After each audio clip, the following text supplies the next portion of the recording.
หน้าหมู่บ้านแห่งหนึ่งยังมีสองผัวเมียอยู่ปราสาทหรูที่มีสระว่ายน้ำอันกว้างใหญ่พร้อมให้พวกเขานั่นลอยลิ้นอย่างมีความสุขยังบ่ทับที่สระว่ายน้ำพวกเขานั้นได้ติดปลั๊กไฟเพื่อความสะดวกสบายเพื่อว่าโทรศัพท์แบตหมดก็ได้มาซุบในทันทีและทุกๆมื้อเมียก็จะลอยนำดินอยู่เป็นประจำจะโดดแล้วนะผัวจ๋านี่หยังเมียเสด็จผัวบ่อยากลงน้ำมาหลินน้ำกันบ่เฮ็ดเวียกอยู่มีหน้าที่อาบก็อาบไปโลดเฮ้ยมึงสิอีหยังอยากได้ปากไผ่บ่อยากได้ปากไผ่ก็บ่บอกมาเอาโยนมาโลดข่อยสิฮับเอาแน่ใจนาวีแน่ใจสิโยนมาโลดข่อยฮับได้ชวบเอาเลยเมียกูเป็นหยังนะอย่างนี้ต้องลองไปช่วยเกมแล้วครับเมียบอกให้ผัวโยนปากไผ่มาให้ปากไผ่จึงได้ตกลงสระว่ายน้ำผัวเห็นดังนั้นจึงลงไปช่วยเมียนี่แหละนะครับฮักแท้แม้แต่ชีวิตก็ยอมให้ได้แต่น้องๆหนูๆที่เบิ่งแล้วก็อย่าไปหลินปากไผ่ซุ่มซีซุ่มหาเด้อครับเด้อเพราะมันอันตรายอาจเฮ็ดให้ถึงชีวิตได้คุณเป็นใครนำผมมาทำไมคุณต้องการอะไรใส่หัวไปกูเป็นหมอรักษาเมียมึงไงหรือมึงต้องการจะไปหมอคงช่วยไม่ได้ไปเถอะไปน้องไปได้แต่เดี๋ยวนะหมอเมียผมเป็นอะไรโดนไฟช็อตกับตายแต่ดีนะไฟดับ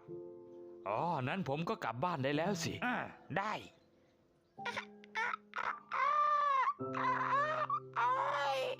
เฮ้ยอุกใจนะเมียหาแต่เรื่องให้หอดเทือนแล้วลงตีเขาจะไปตลาดหัวยังเสยหัวยังเสยหมูล่องบ่ได้เดี๋ยวกูจัดการเองนี่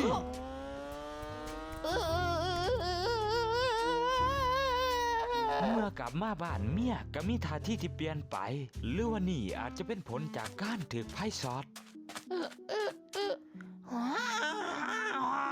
เอาอีกแล้วมวยเก่าอีกแล้ว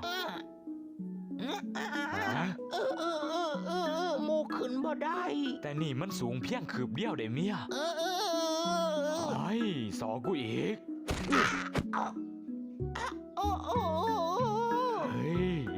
กูคือมาทรมานกับมึงแต่เนาะกินติเมียกับลังห่อนอยู่นี่นางเบิงได้อีสังแซ่บได้ลองกินเบิงแม่มึงบ่กินบ่ให้ป้อนบ่ยำให้น้ำให้ยำให้จะเป็นซาด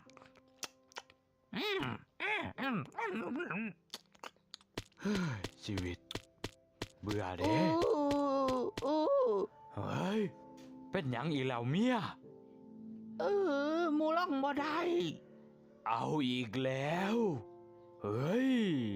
นั่นแหละครับเมียเฮ็ดหยังด้วยตนเองบ่ได้เลยนับแต่ขึ้นบันไดกินข้าวหรือลงบันไดเพียง1 ก้าวก็บ่สามารถลงเองได้และผัวก็ยังบ่ฮู้สาเหตุว่านี่เกิดจากอีหยัง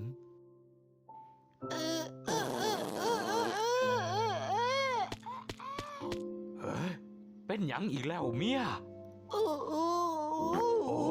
กูเมื่อยเด้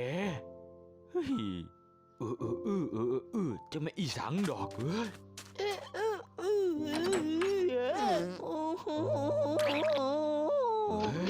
ขี่เสร็จแล้วก็มาให้กูล้างจังสั้นละผัวข้าวนมบรรยากาศดีเว้ยมือนี่ไปยางไปลินทางผุดปลาเมียก็มีดเลยเอาอีกแล้วบ่มีเงินดอกเมียก็อยากกินข้าวนมก็เข้าใจแต่ว่าผัวบ่มีเงินบ่มีเงินขึ้นมากัดแนวนี้นะข้าให้ตายเงินมันก็บ่งอกขึ้นมาดอกเนาะเนี่ยมันบ่มีอีเมียมันเป็นอีสังวาสวงนี่ หรือว่าอาการแบบนี้จะเกิดขึ้นจากไพ่สอดเขาต้องรู้ให้ได้ว่าอาการแบบนี้มันเกิดจากอีหยัง อ๋อบ่มีบอนใดผิดปกติทรงผมยังเท่ดังเดิม เพิ่มเติมคือสวยขึ้นกว่าเดิม แล้วเมียผมเป็นอะไรหรอครับหมอ ไม่รู้สิ แต่ดูรวมๆแล้วน่าจะเป็นคนสวยอ๋อ แล้วถ้าเมียผมบ่ได้เป็นหยังแล้วอาการแบบนี้มันเกิดจากหยัง อันนี้หมอกับบ่ฮู้ถามเมียเธอดูกันแล้วกัน เมียเป็นอีหยัง โอ้ นั่ ย นชัดเจนแล้วบ่หมอเห็นแล้วบ่เฮ้ยหรือว่าเฮาต้องทำสิ่งนั้น เมื่อผัวเมื่อหนทางที่จะช่วยเมียแล้วผัวจึงคิดแผนขึ้นมา และล่องแกล้งเป็นเจ้าชายนิทราเบิงเพื่ออยากรู้ว่าเมียจะช่วยตัวเองได้บ่ หมูขึ้นบ่ได้ โอ้แพงเป็นอีหยัง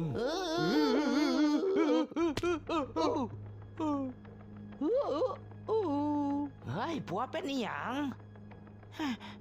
ผัวตื่นสิผัวตื่นสิเฮ้ยช่วยด้วยผัวกูตายเฮ้ย ตามแผนว่า เมื่อเมียคิดว่าผัวจากเขาไปแล้ว เขาก็สามารถเฮ็ดทุกอย่างได้ด้วยตนเองบ่ว่าจะเป็นการปีนเหือน กินข้าวโดยที่บ่ต้องให้ผัวหย่ำเขาก็สามารถกินได้เอง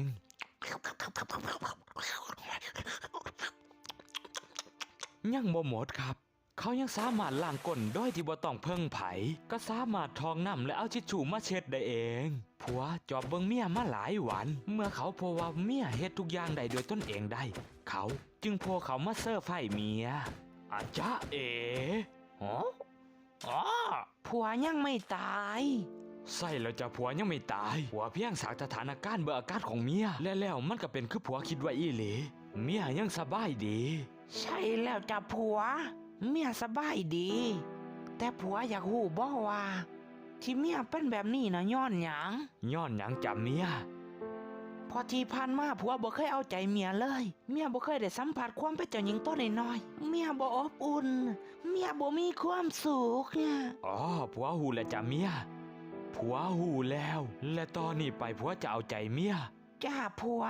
เมียก็จะบ่คัดผัวอีกต่อไป นั่นแหละครับ ในที่สุดพวกเขาก็เข้าใจกัน แท้จริงแล้วเมียอย่าให้ผัวเอาใจ